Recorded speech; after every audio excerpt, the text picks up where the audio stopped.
किसान भाइयों, स्वागत है आपका sugar cane farming YouTube channel पर। बहुत सारे किसान भाइयों का एक ही जैसा सवाल हमें कमेंट में बार बार आ रहा है। हमारे गन्ना पौधों की बढ़वार रुक गई है या गन्ने की मोटाई कम रह गई है।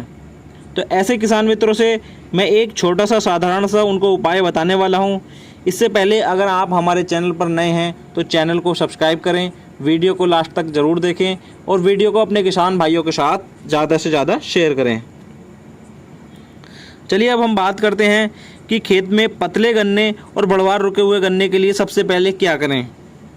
अगर आप यूरिया डालने का प्लान कर रहे हैं तो ऐसी गलती आप अक्टूबर और सितंबर के महीने में बिल्कुल ना करें। अगर आप ये वीडियो अक्टूबर में देख रहे हैं तो आपके लिए तब भी लाभदायक है, और अगर आप सितंबर में देख रहे हैं तब भी आपके लिए ये वीडियो बहुत ज़्यादा लाभदायक होने वाली है। तो यूरिया का इस्तेमाल आपको बिल्कुल भी नहीं करना है। इसके लिए आपको खेत में गन्ने की बढ़वार तो बढ़ जाएगी। अगर आप यूरिया डाल देते हैं तो हमारे गन्ने की बढ़वार बढ़ेगी, लेकिन उसमें इतना लचीलापन आ जाता है जिससे हमारे बहुत सारे रोगों का, कीटों का उस पर आक्रमण हो जाता है और हमारा फ़ायदे से ज़्यादा हमारी फसल को नुकसान हो जाता है। इससे ये बात तो क्लियर है कि हमें अपने खेत में यूरिया नहीं डालना है।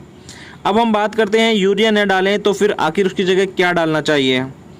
तो चलिए एक छोटा सा फार्मूला मैं आपको बता देता हूँ, बहुत ही कम खर्चे में ये सब हो जाता है।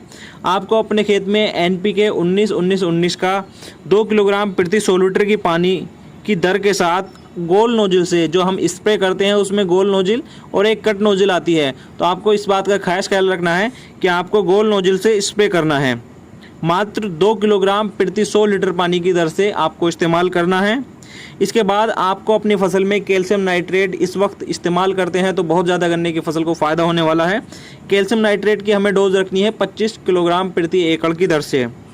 इसकी हम ब्रॉडकास्टिंग अपने खेत में कर देंगे। कैल्शियम नाइट्रेट के इस्तेमाल से हमारे गन्ने की फसल को काफ़ी हद तक फ़ायदा होगा। गन्ने की बढ़वार और मोटाई दोनों में हमें फ़ायदा देखने को मिलेगा।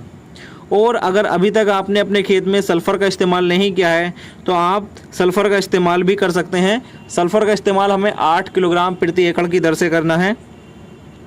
सल्फ़र का इस्तेमाल करने से हमारा जो गन्ने में इंटरनोड होती है, जिसको हम शुगर बैग भी बोलते हैं, उसमें काफ़ी हद तक कठोरता आ जाती है, जिससे हमारे रोगों से लड़ने की क्षमता गन्ने की बढ़ जाती है और हमारे रस की मात्रा भी उसमें बढ़ जाती है। गन्ने में जब रस की मात्रा बढ़ती है तो हमारे गन्ने का वज़न बढ़ जाता है और वज़न बढ़ने से हमारे खेत में यील्ड ज़्यादा निकलती है। एक बात का किसान मित्रों ज़्यादा खास ख्याल रखना है। इस वक्त हमारे ज़्यादातर किसान मित्र गलती कर देते हैं कि गन्ने के खेत से ज़्यादातर पत्तियाँ छुटा देते हैं। तो उन पत्तियों को छुटाने का फ़ायदा तो है, लेकिन पत्तियाँ छुटाते वक्त इस बात का ख्याल रखना है कि कोई भी हरी पत्ती गन्ने के पौधे से नहीं हटानी है। जो भी पत्तियाँ गन्ने ने छोड़ दी हैं उनको आपको छुटाकर या तो नीचे बिछा देनी है या अपने चारे में के लिए इस्तेमाल उनका कर सकते हैं। आपको कोई भी हरी पत्ती गन्ने के पौधे से नहीं छुटानी है, क्योंकि हरी पत्तियों से ही गन्ना हमारा भोजन बनाता है। किसान मित्रों, एक बात का बहुत खास ख्याल रखना है। अगस्त और सितंबर के महीने में आपको गन्ने की बंधाई शुरू हो जाती है। बहुत सारे किसान मित्रों ने गन्ने की बंधाई कर दी है और बहुत सारे करने की तैयारी कर रहे हैं।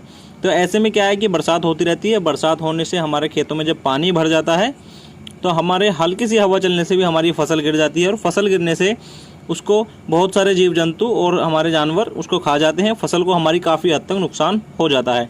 तो ऐसे में आपको बंधाई करना बहुत ज़्यादा ज़रूरी है। ट्रेंच मेथड में गन्ने की बंधाई बहुत ही ज़्यादा फ़ायदेमंद होती है हमारी, इससे गन्ने की यील्ड भी बढ़ जाती है। तो जिन भाइयों ने अभी तक बंधाई नहीं की है वो बंधाई का खास ख्याल रखें, गन्ने की बंधाई कर दें। इसके बाद इस अगली वीडियो में हम बात करेंगे मानसून और ऑटम की बुवाई के बारे में। ऑटम की बुवाई में आपको किन किन फर्टिलाइज़रों का इस्तेमाल करना है जिससे हमारे गन्ने में बहुत अच्छी हम उपज ले सकें। उसी के साथ हम बात करेंगे अगली वीडियो में कि हमें उसके साथ क्या क्या मिक्स क्रॉपिंग ले सकते हैं और कौन सा तरीका हमारा सबसे ज़्यादा बेस्ट रहेगा। तो इसी के लिए जुड़े रहिए आप sugar cane farming YouTube channel से। मिलते हैं अगली वीडियो में, तब तक के लिए धन्यवाद।